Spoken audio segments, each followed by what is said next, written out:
तो last class में मैंने आपको बताया था कैपेसिटर का कॉम्बिनेशन। ठीक है, अपने पास आगे आगे आगे आगे बैठ यार कहीं पीछे।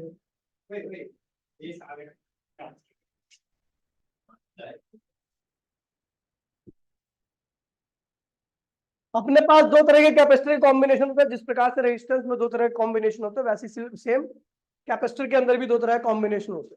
ठीक है, प्रॉपर्टी वैसी होती है, लेकिन यहाँ पर प्रॉपर्टी को मैं बताऊंगा भी और वेरीफाई भी करूंगा। ठीक है, तो कैपेसिटर के अंदर आपके पास दो तरह कॉम्बिनेशन है। पहला कॉम्बिनेशन क्या होता है? Series combination. क्या होता है? Series combination. सीरीज कॉम्बिनेशन में प्रत्येक कैपेसिटर के ऊपर, जो कि एक ही ब्रांच में है, सब पे चार्ज की वैल्यू क्या होती है? सेम रहती है इन अ सिंगल ब्रांच। एक ब्रांच में जितने भी कैपेसिटर लगे हैं, एक ब्रांच में जो कैपेसिटर होता है उनको सीरीज कॉम्बिनेशन कहते हैं। क्या कहते हैं उनको? तो एक ही ब्रांच में जो कैपेसिटर रहेंगे, सबके ऊपर चार्ज की वैल्यू क्या रहेगी? सेम रहेगी। क्या रहेगी?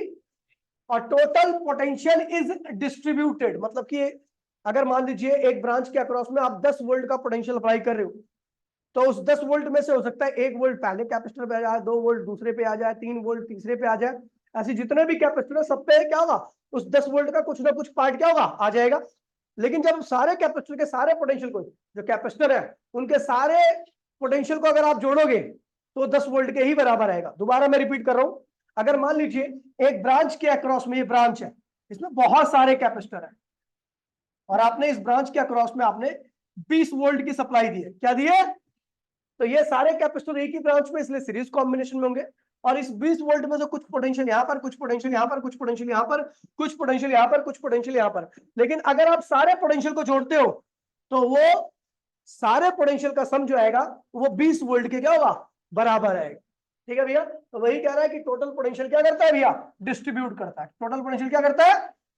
अब देखिए भैया, मैंने यहाँ पर एक डेरिवेशन की है, डायग्राम। ठीक है,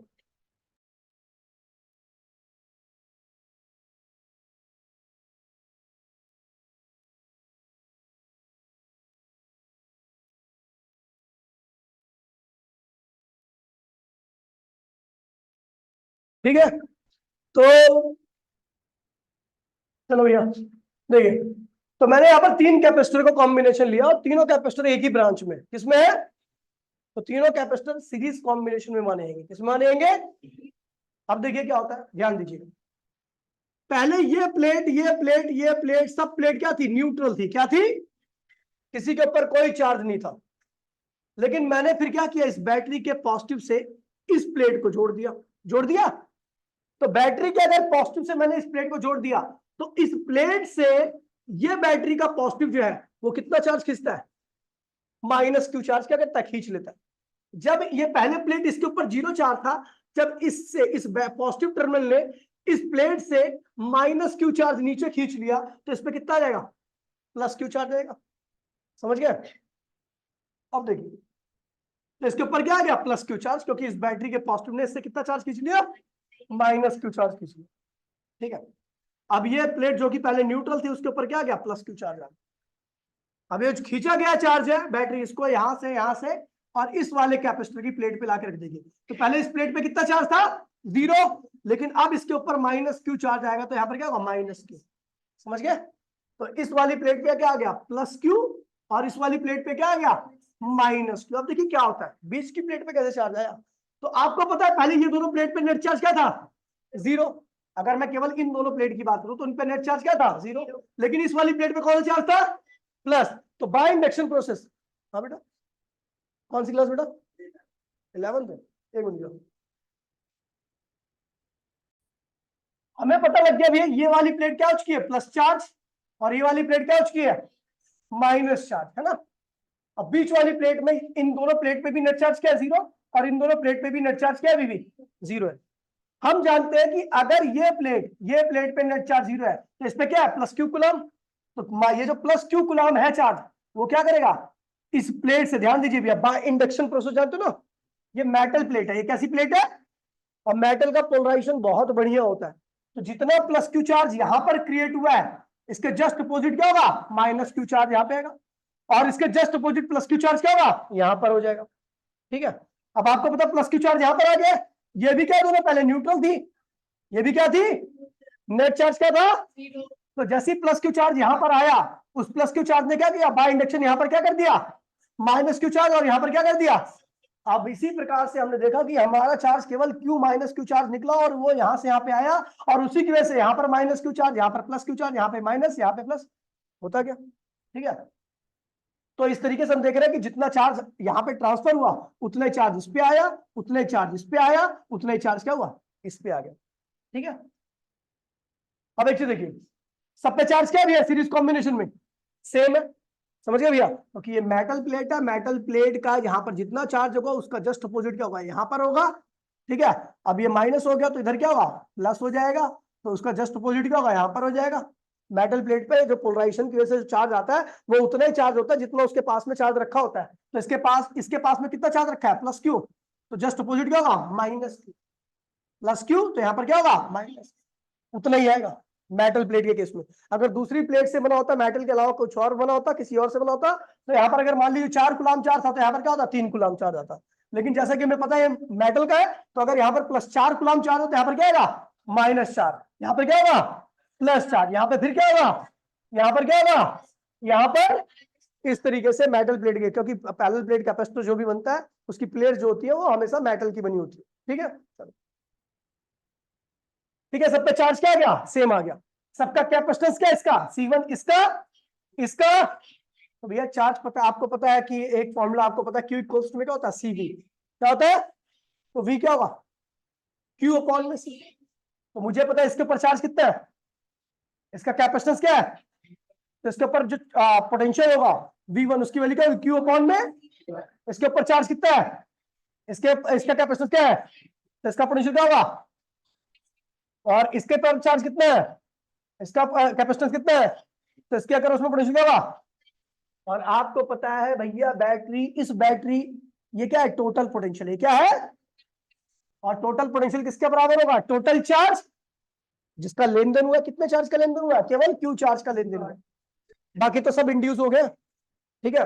तो क्यू चार्ज का लेन देन अपॉन में कुल कैपेसिटेंस, तो मैंने इन तीनों का कुल कैपेसिटेंस मान लिया CS, क्या मान लिया, CS क्या है, total capacitance in series combination, ठीक है भैया। आपको पता है यही पोटेंशियल का कुछ पार्ट क्या हुआ, यहां पर आया है, इसी पोटेंशियल का कुछ पार्ट क्या हुआ, यहां पर आया है, इसी पोटेंशियल का कुछ पार्ट क्या हुआ, यहां पर आया है। जब इसी का कुछ पार्ट यहां पर, यहां पर, यहां पर, तो इस ये जो ये होगा वो किसके बराबर होगा, V1 प्लस बताओ ना, तो भैया V किसके बराबर होगा, V की वैल्यू क्या है भैया, V1 की वैल्यू क्या है ना, ऐसी V2 और ऐसी ऊपर चार्ज क्या है, सेम है, कॉमन लेके काटा पीटी कर दो, total capacitance in series combination आ गया। ये रेजिस्टेंस के पैरेलल कॉम्बिनेशन की तरह दिख रहा है आपको, यही रेजिस्टेंस के पैरेलल कॉम्बिनेशन में आता है, लेकिन यहाँ पर रेजिस्टेंस कैपेसिटेंस के सीरीज कॉम्बिनेशन में आ रहा है, ये रिजल्ट, ठीक है, ध्यान रखना, बहुत इंपॉर्टेंट रिजल्ट है, बहुत सारे क्वेश्चन होंगे इससे। मैंने कहा if there is an capacitor, अगर आपके पास एन कैपेसिटर है तो क्या होगा, 1 बाय में C1, 1 बाय में C2, 1 बाय में C3, dot dot dot 1 by में CN तक जाएगा मामला, ठीक है। फिर मैंने बोल दिया फॉर एन आइडेंटिकल कैपेसिटर, मेरे पास एन कैपेसिटर है लेकिन सबकी वैल्यू क्या है, सेम है, आइडेंटिकल मतलब सेम है, क्या होगा, टोटल CS क्या होगा, 1 बाय में C1 की यहाँ पे क्या होगा, 1 बाय में C1 बस, क्योंकि सब आइडेंटिकल है। और कहां तक जाएगा, अप टू n तक जाएगा। तो हमने n तक लिखने की बजाय, कोई चीज मेरे पास n तक है, 2 बार बार मैं लिख रहा हूं, कितनी बार लिख रहा हूं, n तक, तो क्या लिखूंगा, 2n लिख दूंगा उनको, क्या लिख दूंगा, तो इसीलिए मैं 1 बाय में C को n बार लिख रहा हूं, तो क्या लिख दूंगा, NC, क्या लिख दूंगा, NC। और आपको CS चाहिए तो CS क्या होगा, इसको उल्टा करना पड़ेगा, तो CS क्या होगा, C अपॉन में N, क्या होगा, मतलब आपने 1000 माइक्रोफैराड का कैपेसिटर 1000 बार लिया है, 1000 माइक्रोफैराड के कैपेसिटर को 1000 बार जोड़ रखा है आपने सीरीज कॉम्बिनेशन में, तो उनका कुल कॉम्बिनेशन क्या होगा, 1 आएगा, क्या आएगा, क्योंकि हमें पता है एक कैपेसिटर और नंबर ऑफ कैपेसिटर, कितना कैपेसिटर है एक का, 1000, और नंबर कितने उनके 1000, तो 1000 माइक्रोफैराड का कैपेसिटर है और नंबर कितना है 1000, आइडेंटिकल है, तो डिवाइड कर दीजिए, आंसर आएगा 1। और आप देख रहे हो यहां पर कुछ और बातें भी आपको पता लगने जा रही हैं, कह रहा भैया the total capacitance in series combination is less than least one, मतलब आपने कुछ कैपेसिटर को सीरीज में जोड़ रखा, कुछ बड़े हैं कुछ छोटे हैं, लेकिन जो कुल कैपेसिटेंस आएगा वो कैपेसिटेंस सबसे बड़े वाले, सबसे छोटे वाले से भी क्या आएगा, छोटा आएगा। एग्जांपल लिया मैंने क्वेश्चन से, कैलकुलेट द टोटल कैपेसिटेंस, एक कैपेसिटेंस कितना है 4, दूसरा क्या है, तीसरा क्या है, अगर इनको सीरीज में, सारे सीरीज में, क्योंकि एक ब्रांच में जितने भी कैपेसिटर होंगे सबके सब क्या होंगे, सीरीज में होंगे, क्या होंगे, तो इसको जोड़िए तो 1 बाय में CS फॉर्म लगा था, 1 बाय में C1, 1 बाय में C2, 1 बाय में C3, एलसीएम क्या होगा 4 3 1 का 12, क्या आएगा, और एलसीएम लेकर के ऊपर की साइड आप सॉल्व कर सकते हो, तो आपका 1 बाय में CS की वैल्यू क्या है 19/12, आपको क्या निकालना है CS, क्या निकालना है, उल्टा करो तो 12 में क्या होगा 19, डिवाइड करोगे तो 0 पॉइंट क्या है 6, 0.6 जो है वो एक से भी क्या है, यानी जो इस केस में सीरीज कॉम्बिनेशन में जो कुल कैपेसिटेंस आता है वो सबसे छोटे वाले से भी क्या आता है, छोटा होता है, वही लिखवा रखा है और वेरीफाई होगी वो चीज, ठीक। फिर आता है भैया आपका पैरेलल कॉम्बिनेशन, फिर क्या आता है पैरेलल कॉम्बिनेशन। पैरेलल कॉम्बिनेशन में प्रॉपर्टी ध्यान रखना कि सब पे पोटेंशियल क्या होता है, सेम रहता है, कौन, जो पैरेलल में होते हैं, दो लाइन मतलब पैरेलल में, और टोटल चार्ज क्या करता है, डिस्ट्रीब्यूट करता है, क्या करता है, डिस्ट्रीब्यूट करता है, यानी अगर आपका किसी कुल चार्ज, बैटरी ने कितना चार्ज लिया है Q, बैटरी ने कितना चार्ज लिया है Q, तो वो Q जो होगा वो पहले कैपेसिटर से लिए गए चार्ज, दूसरे कैपेसिटर से लिए गए चार्ज और nवे कैपेसिटर से लिए गए चार्ज के सम के क्या होगा, बराबर होगा। देखिए अभी समझ में आ जाएगा आपको।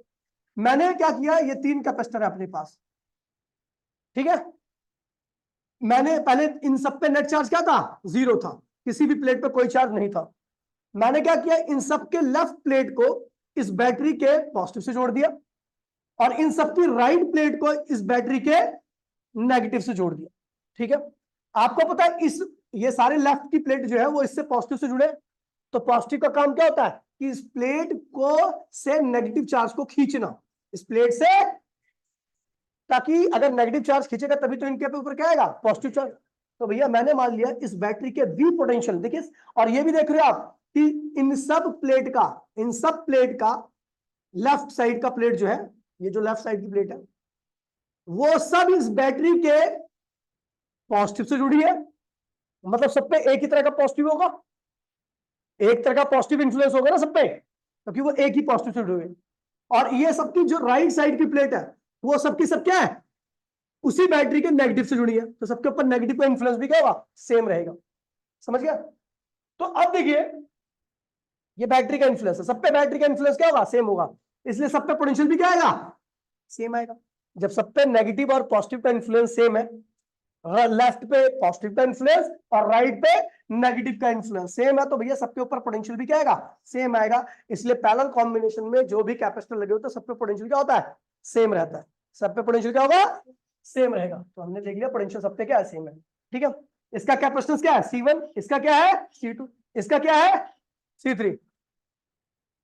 देखिए अब देखिए, अब मुझे पता है कि ये प्लेट का कैपेसिटेंस C1 है, और अलग अलग अलग कैपेसिटी में अगर पोटेंशियल सबका सेम है तो ध्यान रखना, मान लीजिए एक डब्बा है, आप दिमाग लगाइए, मैंने आपको उस दिन बताया था जो लेवल होता है वो पोटेंशियल को बताता है, जो पानी होता है वो चार्ज को बताता है ना, और जो साइज होता है वो कैपेसिटी को बताता है, याद है, याद है। मैंने क्या किया, 1000 लीटर की टंकी ली, 1 लीटर की बोतल ली, 500 लीटर की बोतल ली, ठीक है, सब में सेम लेवल तक पानी भरा, 1-1 इंच। बताओ सबसे ज्यादा पानी कहां से भरा होगा, बड़ी वाली में। सब में 1000 लीटर की टंकी में आपको 1 इंच पानी डालने के लिए, बढ़ाने के लिए, लेवल राइज करने के लिए आपको ज्यादा वो देना पड़ेगा, पानी डालना पड़ेगा। और 1 लीटर में अगर आपको 1 इंच लेवल राइज करना है तो आपको कम पानी डालना पड़ेगा। यानी जो छोटा कैपेसिटर होता है वो कम चार्ज में ही वही पोटेंशियल क्रिएट कर लेता है जो एक बड़ा कैपेसिटर ज्यादा चार्ज दे करके पोटेंशियल क्रिएट कर पाता है। तो ध्यान रखना, इसमें सारे कैपेसिटर का कैपेसिटेंस क्या है, अलग अलग है। सारे कैपेसिटर का ध्यान दीजिए भैया, मैं जो बात बता रहा हूं उसको बहुत सुनिए ध्यान से। हर कैपेसिटर का कैपेसिटेंस क्या है, अलग अलग है। जो बड़ा कैपेसिटर होगा, क्योंकि पोटेंशियल सबका सेम है, पोटेंशियल सेम है सबका, नहीं लेवल क्या है, सेम है सबका, लेवल क्या है, जो इसमें से बड़ा कैपेसिटर होगा उसको वही पोटेंशियल प्रोवाइड करने के लिए आपको क्या करना पड़ेगा, ज्यादा चार्ज लेना पड़ेगा, ज्यादा नेगेटिव चार्ज लेना पड़ेगा।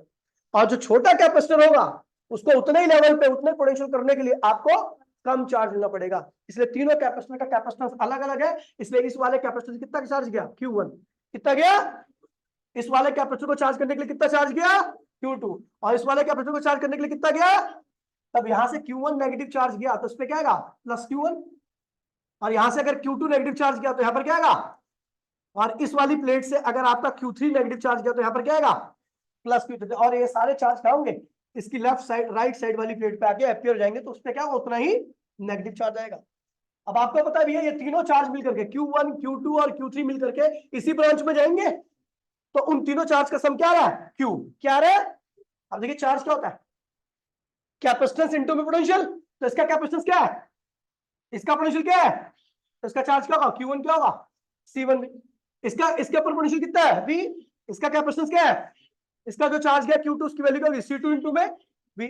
अच्छा इसका पोटेंशियल कितना है, इसका कैपेसिटेंस क्या है, तो इससे जो चार्ज गया होगा Q3 उसकी वैल्यू क्या होगी, C3 इंटू में V। और ये क्या है, टोटल चार्ज है, ये क्या है, टोटल चार्ज किसके बराबर होगा, टोटल कैपेसिटेंस, जो कि मैंने Cp मान लिया, क्या मान लिया, इन तीनों का कुल कैपेसिटेंस क्या मान लिया, और इन तीनों का जो कुल पोटेंशियल चार्ज कर रहा है वो क्या है, V। तो टोटल पोटेंशियल क्या आ गया, V। टोटल चार्ज किसके बराबर होगा, टोटल कैपेसिटेंस इनटू में टोटल, टोटल का चार्ज किसके बराबर, टोटल कैपेसिटेंस जो कि मैंने Cp मान लिया है, और V क्या है, टोटल पोटेंशियल, समझ गया। अब देखिए, तो मुझे पता Cp क्या है, total capacitance in parallel combination, total capacitance in. अच्छा आपको पता Q किसके बराबर होगा, Q किसके बराबर होगा, इस चार्ज प्लस इस चार्ज प्लस इस चार्ज के बराबर, Q1 प्लस Q2। अब आपको पता Q की वैल्यू क्या है भैया, Cp, ये लिखा है, Q1 की वैल्यू क्या होगी, C1 भी, Q2 की वैल्यू क्या होगी, है ना, लिख दिया।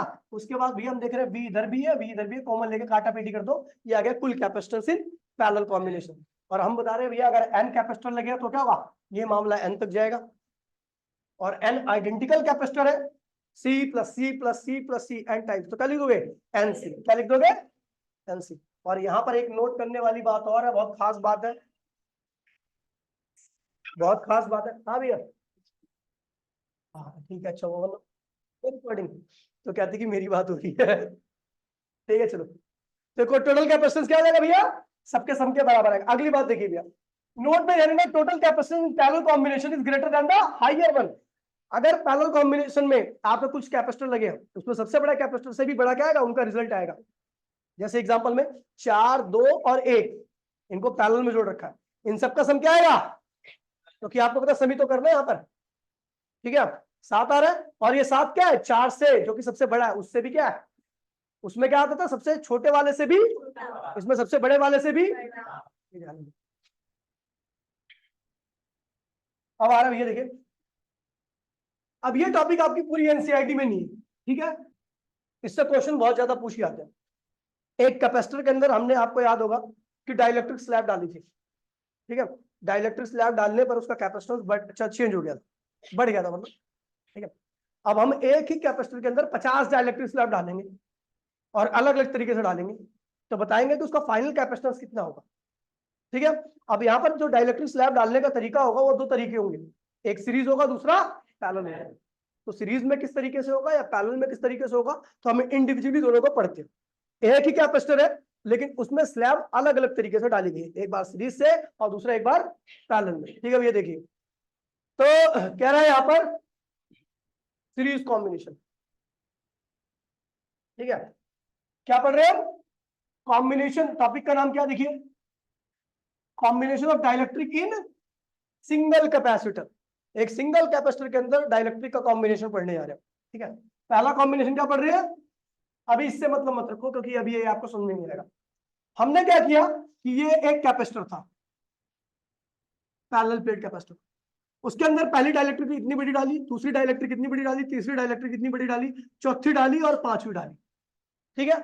आप देख रहे हो सबका एरिया क्या है, ये प्लेट का एरिया ये होता ना, ये सबका एरिया क्या है भैया, सेम है, लेकिन सबकी चौड़ाई क्या है। देखिए सुन लीजिए, अब यहाँ पर एक बात और सुनने वाली बात है कि एक डाइलेक्ट्रिक ये थी,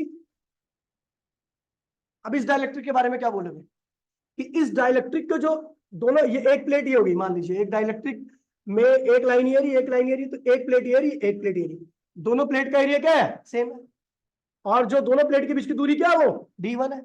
इसके अंदर का जो मीडियम है उसका डाइलेक्ट्रिक कांस्टेंट क्या है, k1 है, और इस प्लेट का एरिया जो है वो a है, तो उसका कैपेसिटेंस क्या होगा, ये पैरेलल प्लेट बन रहा है ना, ये क्या है पैरेलल प्लेट कैपेसिटर भी तो डाइलेक्ट्रिक स्लैब, अगर आपको याद होगा, जिसमें मैंने एक पैरेलल प्लेट कैपेसिटर लिया था, उसके अंदर पूरा डाइलेक्ट्रिक स्लैब भरा था, तो उसका कैपेसिटेंस क्या था? A epsilon naught epsilon R upon में, किसको किसको याद है? एक पैरेलल प्लेट का कैपेसिटेंस जिसके अंदर पूरा डाइलेक्ट्रिक स्लैब मैंने ठूस दिया था, उसका कैपेसिटेंस ये होता है। किसको किसको याद है, ईमानदारी से बताना, किसी को याद नहीं है? Parallel plate capacitor with dielectric slab, जब आपने पूरा डाइलेक्ट्रिक, उसके स्पेस को पूरा डाइलेक्ट्रिक से भर दिया, तो उसका कैपेसिटेंस क्या होता है? A epsilon naught epsilon R upon में डी। ए क्या है? Area of the plate. Epsilon naught क्या भैया? Absolute permittivity. एप्सिलॉन आर क्या है? जो मीडियम डाला गया उसका डाइलेक्ट्रिक कांस्टेंट। और डी क्या है भैया?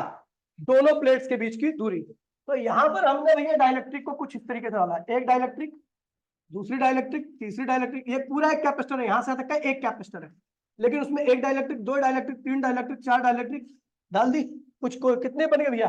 एक कैपेसिटर ये बन गया, अगर देखूंगा एक कैपेसिटर ये बन गया पैरेलल प्लेट, एक पैरेलल प्लेट का, देखो पैरेलल लाइन है ना, तो एक पैरेलल प्लेट कैपेसिटर ये बन गया, एक पैरेलल प्लेट कैपेसिटर ये बन गया, और एक पैरेलल प्लेट कैपेसिटर ये बन गया। अब पैरेलल प्लेट कैपेसिटर का कैपेसिटेंस आपको पता होगा क्या होता है जब डाइलेक्ट्रिक स्लैब डालते हैं? A epsilon naught epsilon R upon में। अच्छा देखो, सबका एरिया क्या है? सेम है, क्योंकि ये प्लेट का जितना एरिया, इस प्लेट का भी उतनी एरिया होगा। प्लेट नहीं है, लेकिन मैं मान लो कि ये भी प्लेट है, तो इसका भी एरिया क्या होगा? इसका भी एरिया, इसका भी एरिया, इसका भी, सबका एरिया क्या है? एक के बराबर। लेकिन अब देखो, इन दोनों प्लेट, ये वाली प्लेट और ये वाली प्लेट के बीच में दूरी कितनी थी? डी थी। लेकिन जो स्लैब डाली है, उससे जो आपका दो पैरेलल प्लेट बनी है, उसके बीच में दूरी कितनी है? D1। जो दूसरी पैरेलल प्लेट कैपेसिटर बन रहा है, उसकी दूरी कितनी है? ऐसी दूसरा पैरेलल प्लेट कैपेसिटर बन रहा है, उसकी दूरी कितनी है? ऐसी बन रहा है, तो ये क्या होगा? अब एक चीज देखिए, ठीक है, अब ये बन गया आपका एक छोटा सा पैरेलल प्लेट कैपेसिटर। इसका कैपेसिटेंस कितना हो गया बताइए, केवल इसका? तो एरिया कितना है इसका? ए एप्सिलॉन नॉट, डाइलेक्ट्रिक कांस्टेंट कितना है इसका? तो एप्सिलॉन आर की जगह पे क्या आएगा? K1 आ जाएगा। और इसकी चौड़ाई कितनी दोनों प्लेट्स के बीच की? तो आ गया D1, यहाँ पे लिख दो D1। ये एक दूसरा छोटा सा पैरेलल प्लेट कैपेसिटर बन गया। इसका एरिया कितना है? इसका एरिया कितना है? A2। डाइलेक्ट्रिक कांस्टेंट कितना डाल रखे इसे? A2। इसका कैपेसिटेंस क्या होगा? A epsilon not K2 upon में D2। A इसका कैपेसिटेंस क्या होगा? छोटा सा कैपेसिटर बना है, A एप्सिलॉन नॉट। ऐसे यहां पे एक कैपेसिटर बना जिसका डायरेक्ट कैपेसिटेंस क्या होगा? ए एप्सिलॉन नॉट K4 अपॉन में D4। यहां पर एक कैपेसिटर बना, पैरेलल प्लेट कैपेसिटर छोटा सा बन रहा है, दिख रहा है ना? तो इसका कितना होगा capacitance? A epsilon not K5 upon में D5। अब हम देख रहे हैं भैया कि ये सारे कैपेसिटेंस क्या है भैया? एक के बाद एक जुड़े हुए, ऐसे फिर ऐसे फिर ऐसे, ये लाइन लगी है ना, और लाइन को हम क्या कहते हैं भैया? सीरीज। क्या कहते हैं? अब सीरीज की प्रॉपर्टी देख लो, अगर ए सबका क्या है भैया? सेम है, और डी सबका क्या है? अलग अलग है, डिस्ट्रीब्यूट कर रहा है। टोटल डी क्या है? टोटल यहाँ जो प्लेट्स है उनके बीच की दूरी क्या है? डी। और ये जो डी है वो किसके बराबर होगा? D1 plus D2 plus D3 plus D4 D3, यानी डी क्या है? डिस्ट्रीब्यूट हुआ, क्या हुआ? और एरिया अगर क्या है? सेम है, तो वो सबका सब डाइलेक्ट्रिक किसमें मानी जाएंगी? सीरीज कॉम्बिनेशन में। किसमें मानी जाएंगी? सीरीज कॉम्बिनेशन में। भैया सीरीज कॉम्बिनेशन में ये सब क्या है? ये कैपेसिटर, ये कैपेसिटर, ये कैपेसिटर, ये कैपेसिटर किसमें होंगे? सीरीज में। और सीरीज में फॉर्मूला हमने क्या निकाला? 1 बाय में C1 प्लस 1 बाय में C2 प्लस 1 बाय में C3 प्लस 1 बाय में C4 प्लस 1 बाय में C5। और C1 की वैल्यू क्या है? ये है। जब इसके नीचे रखेंगे तो हम ऑलरेडी इसको क्या करेंगे? उल्टा करके चलेंगे, पता है आपको? C1 नीचे है, तो इसकी वैल्यू क्या आएगी? ए एप्सिलॉन नॉट K1 अपॉन में D1। तो D1 को हमने ऑलरेडी क्या कर दिया? ऊपर कर दिया, ऐसे सबके साथ किया, ठीक है। और कॉमन क्या है? A epsilon not. ए सब में से कॉमन ले लिया, तो आपका कुल कैपेसिटेंस क्या आ गया? ये आ गया। अगर if there is an dielectric, if there is, तो ये भैया मामला कहां तक जाएगा? एन तक चलेगा, समझ गए? फिर आता भैया capacitance of parallel plate capacitor. जब पैरेलल में डाइलेक्ट्रिक किसमें हो? अब पैरेलल का बता दिया, तो ये भैया पैरेलल प्लेट कैपेसिटर था, इसके बीच में डाइलेक्ट्रिक मैंने एक ऐसे डाल दी, ये है पूरी, एक डाइलेक्ट्रिक ऐसे डाल दी, ये है पूरी, और एक डाइलेक्ट्रिक इसमें है। इसमें क्या चीज सेम है भैया बताइए? सबका डी क्या है? सेम है। जो इस प्लेट की और इस प्लेट के बीच, देखो अब यहां पर देखो, जो एक कैपेसिटर पहले ये था, है ना, लेकिन जब मैंने डाइलेक्ट्रिक इस तरीके से डाल दी तो एक कैपेसिटर ये बन गया, ये, ठीक है, फिर एक कैपेसिटर ये बन गया, है ना, और एक कैपेसिटर ये बन गया। हम देख रहे हैं तीनों किसमें है, पैरेलल में। क्या है ये, लाइन देखो ना इनकी सारी पैरेलल ही तो है, ठीक है, तो इसे पैरेलल कॉम्बिनेशन कहते हैं। अब सबका एरिया क्या होगा, क्योंकि मुझे पता है इस प्लेट का एरिया ए है, लेकिन इसका एरिया इतना बड़ा है, इसका एरिया इतना बड़ा है, इसका एरिया इतना बड़ा है, तो यानी एरिया सब में क्या हो रहा है, डिस्ट्रीब्यूट कर रहा है। लेकिन डी सबका क्या है भैया, सेम है। इस प्लेट के बीच की दूरी क्या है, इन दोनों प्लेट के बीच की दूरी क्या है, डी, और इन दोनों प्लेट के बीच की दूरी भी क्या है, डी है। सबका डी क्या है, सेम है। तो ये क्या होंगे, ये एक कैपेसिटर बनेगा जिसका कैपेसिटेंस क्या होगा, ए वन क्यों लिखा, क्योंकि एरिया ए वन है। एप्सिलॉन नॉट डाइलेक्ट्रिक कांस्टेंट क्या है भैया, K1, और डी क्या है भैया, सेम है। ऐसे ही क्या होगा, दूसरा कैपेसिटर बना A2, इसका एरिया A2 है, इतने प्लेट का एरिया क्या है, A2 है। एप्सिलॉन नॉट डाइलेक्ट्रिक कांस्टेंट क्या है भैया, K2, और यहाँ दोनों प्लेट के बीच की दूरी कितनी है, डी ही तो है। ऐसे यहाँ पर ये तीसरा कैपेसिटर बना, और तीनों किसमें है भैया, पैरेलल में। पैरेलल कॉम्बिनेशन में पता क्या होता है capacitor, C1 plus C2 plus Cn तक जाएगा मामला। पहले कैपेसिटर का कैपेसिटर क्या होगा, दूसरे का, ऐसे ही। तो भैया आपका पैरेलल कॉम्बिनेशन में डाइलेक्ट्रिक स्लैब अगर आप इंसर्ट करते हो तो कुल कैपेसिटेंस एक सिंगल कैपेसिटर का ये आएगा, ठीक है, अगर एन डाइलेक्ट्रिक स्लैब डालते हो, ठीक है। फिर आता है भैया टोटल एनर्जी इन कॉम्बिनेशन, ठीक है।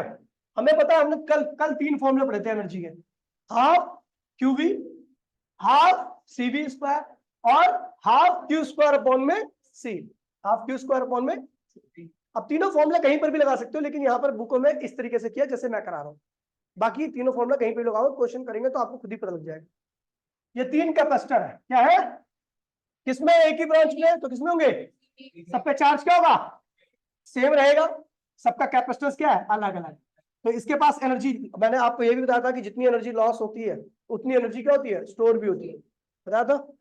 तो इसके अंदर एनर्जी, इस कैपेसिटर के अंदर जो एनर्जी स्टोर हुई है, लॉस हुआ है, वो कितना होगा, Q स्क्वायर अपॉन में 2C1। मैंने इस फॉर्मूले का इस्तेमाल किया क्योंकि मुझे पता सब पे चार्ज सेम रहेगा, और इसका कैपेसिटेंस क्या है, C1 है, तो इसके बाद एक बार जो एनर्जी लॉस या एनर्जी स्टोर हुई है वो इतना होगा। इसका क्या, इसके ऊपर चार्ज क्या है, Q, इसका कैपेसिटेंस क्या है, C2, तो इसके अंदर एनर्जी स्टोर और लॉस क्या होगा, Q स्क्वायर अपॉन में 2C2। इसके ऊपर चार्ज कितना है, Q, इसका कैपेसिटेंस क्या है, तो इसके अंदर एनर्जी लॉस और स्टोर कितना होगा ये। तो भैया एनर्जी एक स्केलर क्वांटिटी है और किसी भी कॉम्बिनेशन पे डिपेंड नहीं करती। अगर मुझे निकालना कि इसके अंदर इतनी एनर्जी, इसके अंदर इतनी एनर्जी, इसके अंदर इतनी एनर्जी, ठीक है भैया, टोटल एनर्जी क्या होगी, जितने भी कैपेसिटर सबको क्या करो, जोड़ना है आपको कॉम्बिनेशन से कोई मतलब। तो इसके अंदर की एनर्जी की वैल्यू कितनी आई थी, इसके अंदर Q स्क्वायर अपॉन में 2C1, इसके अंदर एनर्जी की वैल्यू क्या थी, Q स्क्वायर अपॉन में, और मान लीजिए एनवा कैपेसिटर भी तो क्या होगा, Q स्क्वायर अपॉन में, क्या कॉमन आ रहा है, Q स्क्वायर अपॉन में 2 कॉमन ले लिया, अंदर क्या बचा, 1 बाय में C1 प्लस 1 बाय में प्लस 1 बाय में, ये किसका कॉम्बिनेशन है भैया, सीरीज कॉम्बिनेशन है, क्या है ये, तो Q स्क्वायर अपॉन में 2, और टोटल इन पूरे का इन्फ्लुएंस आया वो क्या लिख दिया, 1 बाय में CS, क्या लिख दिया, क्योंकि आपका फॉर्मूला क्या होता है, 1 बाय में CS इक्वल्स 1 बाय में C1 प्लस 1 बाय में C2 डॉट डॉट 1 बाय में CN। तो इन सबकी जगह पे क्या निकाल दिया, 1 बाय में C, इन सबकी जगह पे 1 बाय में CS। तो आप इस तरीके से निकाल सकते हो। खैर इनका ना भी पढ़ाता ना मैं, फिर भी कोई दिक्कत नहीं थी, इसको नहीं भी पढ़ाऊंगा फिर भी क्वेश्चन हो जाएंगे। ये कोई फॉर्मूला नहीं है, ध्यान रखना, ये ध्यान रखना, बड़े क्वेश्चन कभी भी फॉर्मूले से नहीं होते। छोटे क्वेश्चन के लिए, 1-2 मार्क्स वाले क्वेश्चन के लिए फॉर्मूले होते हैं, बड़े क्वेश्चन के लिए आपका कंसेप्ट क्लियरिटी होती है। अगर आपका कंसेप्ट क्लियर है तो आप कितने बड़े क्वेश्चन को कर सकते हो। छोटे फॉर्मूले के लिए, छोटे क्वेश्चन के लिए होते हैं फॉर्मूले आपके, ठीक है। फिर आता है भैया पैरेलल कॉम्बिनेशन। फिर क्या आते हैं, पैरेलल कॉम्बिनेशन। पैरेलल कॉम्बिनेशन में सारे कैपेसिटर के ऊपर पोटेंशियल क्या होगा, सेम। इसका कैपेसिटेंस क्या है, C1, इसका क्या है, C2, इसका क्या है। अब देखिए इसके अंदर एनर्जी कितनी होगी, हाफ C1 V स्क्वायर, क्योंकि मुझे पता सबका पोटेंशियल सेम है। देखिए ये सहायता करता है कि अगर पैरेलल में है तो मुझे पता सबका पोटेंशियल सेम है, कैपेसिटर तो एटलीस्ट दे रखा होगा सबका, तो मैं सबके ऊपर एनर्जी निकाल दूंगा। इसके एनर्जी अंदर कितनी एनर्जी लॉस हुई है या स्टोर हुई है, एनर्जी लॉस और स्टोर दोनों बराबर होते हैं, तो कितना होगा, हाफ C1 V स्क्वायर। इसके अंदर कितनी है, इसके अंदर टोटल एनर्जी क्या होती है, सबके सम के बराबर। तो U1 की वैल्यू क्या रखी है, U2 की वैल्यू क्या रखी है और N में कैपेसिटर होता है उसकी वैल्यू क्या होती है, ठीक है भैया। तो कॉमन ले लीजिए, आपको पता है किसकी वैल्यू होती है, पैरेलल के। तो ये हो गया आपका। दोबारा बोल रहा हूँ, कोई फॉर्मूला नहीं है, इस टॉपिक को नहीं भी कराता फिर भी सारी चीजें होती है, लेकिन टॉपिक एनसीईआरटी में तो कर लो, ठीक है। फिर आता भैया एक क्वेश्चन आया था पिछले साल ही नीट में कि आपने दो पैरेलल प्लेट कैपेसिटर के बीच में क्या क्या पढ़ा। अभी तक मैंने पढ़ा कैपेसिटेंस, मैंने पढ़ा उसके अंदर एनर्जी स्टोर, मैंने उसके अंदर पढ़ा एनर्जी डेंसिटी कॉम्बिनेशन पढ़ा। लेकिन कभी किसी बच्चे का ध्यान नहीं आता कि उनके बीच में एक क्वेश्चन और आ सकता है कि दोनों पैरेलल प्लेट के बीच में कितना फोर्स लग रहा है, ठीक है। तो टॉपिक का नाम था force in between two parallel plate capacitor. दो पैरेलल प्लेट कैपेसिटर में एक प्लेट क्या होती है पॉजिटिव चार्ज, दूसरी क्या होती है नेगेटिव चार्ज। तो जाहिर सी बात है दोनों प्लेट एक दूसरे को क्या करती है, खींचती भी होंगी। तो जो खींचती होंगी उसी को फोर्स कहते हैं। तो उस फोर्स की वैल्यू कितनी होती है। तो मैंने एक प्लेट लिया, इसको चार्ज किया, इसके ऊपर कितना चार्ज गया प्लस क्यू। दूसरी प्लेट ली, उसके ऊपर कितना आ गया, मुझे पता है ये वाली प्लेट इसको क्या करेगी अपनी तरफ खींचेगी, कितने फोर्स से खींचेगी। तो ये देखिए अगर मैं एक सिंगल प्लेट की, अगर मैं ये देखिए ये E1 क्या है, electric field due to first plate. E1 क्या है, एक दो पैरेलल प्लेट के बीच में जो कुल इलेक्ट्रिक फील्ड होती है वो इसकी इलेक्ट्रिक फील्ड प्लस इसकी इलेक्ट्रिक फील्ड के सम के बराबर आती है, E1 प्लस E2। लेकिन यहां पर मैं केवल एक ही शीट की वजह से इलेक्ट्रिक फील्ड ले रहा हूं जो कि क्या है फर्स्ट प्लेट है, उसकी वजह से जो इलेक्ट्रिक फील्ड क्या है E1 है। और आपको पता है ये शीट है, तो शीट की वजह से जो इलेक्ट्रिक फील्ड होती है क्या होती है, सिग्मा अपॉन में 2 एप्सिलॉन नॉट। क्या होती है, वही लिखा हुआ electric field due to single sheet, पहली शीट है तो उसकी वजह से इलेक्ट्रिक फील्ड क्या होगी, सिग्मा अपॉन में 2 एप्सिलॉन नॉट, ठीक है। अच्छा, then force experience by second sheet due to first sheet. तो इसकी मुझे पता है ये इलेक्ट्रिक फील्ड क्रिएट कर रहा है इसके पास में, ये इलेक्ट्रिक फील्ड क्रिएट कर रहा है, ठीक है। कौन इलेक्ट्रिक फील्ड क्रिएट कर रहा है, फर्स्ट प्लेट कर रही है, किसके ऊपर, इसके ऊपर। कितनी इलेक्ट्रिक फील्ड है, E1। इसके ऊपर चार्ज कितना है, Q। इलेक्ट्रिक फील्ड E है, चार्ज क्या है, Q। E क्या होता है, force at 1 coulomb charge, force at, तो Q कूलम्ब चार्ज पे कितना फोर्स लगेगा, EQ हो जाएगा। तो मुझे पता है इसके ऊपर इलेक्ट्रिक फील्ड क्या है, E, मतलब 1 कूलम्ब चार्ज पे, अगर यहाँ पे 1 कूलम्ब चार्ज रखा होता तो उसके ऊपर कितना फोर्स लगता, E1। लेकिन इस प्लेट पे कितना कूलम्ब चार्ज है, Q, तो उसके ऊपर कितना फोर्स लगेगा। तो मैंने कहा then force experience by second sheet due to first sheet. तो मैंने कहा force on second sheet due to first sheet क्या होगा, फोर, ये पढ़ेंगे क्या इसको, force on second sheet due to, तो हम क्या लेंगे फर्स्ट शीट की इलेक्ट्रिक फील्ड और सेकंड शीट का चार्ज। तो भैया फर्स्ट शीट की इलेक्ट्रिक फील्ड क्या है, सिग्मा अपॉन में, और चार्ज दूसरी शीट का चार्ज कितना है, क्यू ही है, ठीक है, माइनस नहीं लेना। और सिग्मा की वैल्यू क्या होती है, क्यू अपॉन में, क्यू क्या है चार्ज, ए क्या है एरिया ऑफ द प्लेट। भैया तो सिग्मा की वैल्यू हमने क्यू अपॉन में ए ली है, कोई दिक्कत तो नहीं है। चलो उसके बाद हमने सिग्मा के यहाँ पे क्यू अपॉन में ए लिख दिया, 2 ये रहा, एप्सिलॉन नॉट ये रहा और क्यू ये रहा। देखो सॉल्व किया तो यह क्या आ गया, सेकंड शीट पर जो फोर्स लग रहा है किसकी वजह से, फर्स्ट की वजह से, उसकी वैल्यू क्या है, क्यू स्क्वायर अपॉन में 2a एप्सिलॉन नॉट, ये आ गया। अच्छा एक बात और देखो भैया कि according to Newton third law, अगर दो चीजों के बीच में फोर्स की बात करें तो अगर ए 2 पर 2 न्यूटन का फोर्स लगा रही है तो 2 1 पर कितना लगाएगी, उससे फोर्स लगेगी। तो यहाँ पर एक पे जो 2 की वजह से फोर्स लग रहा है या 2 पे जो 1 की वजह से फोर्स लग रहा है, दोनों की फोर्स की वैल्यू क्या है, सेम है। दोबारा देखिए भैया इस टॉपिक को एक बार और डिस्कस करता हूँ कि इसकी इलेक्ट्रिक फील्ड इसके ऊपर निकाल दो, कितनी होगी, सिग्मा बॉन्ड में, और मुझे पता है इसके ऊपर चार्ज पता है। तो अगर इलेक्ट्रिक फील्ड पता है और उस रीजन में रखा चार्ज पता है तो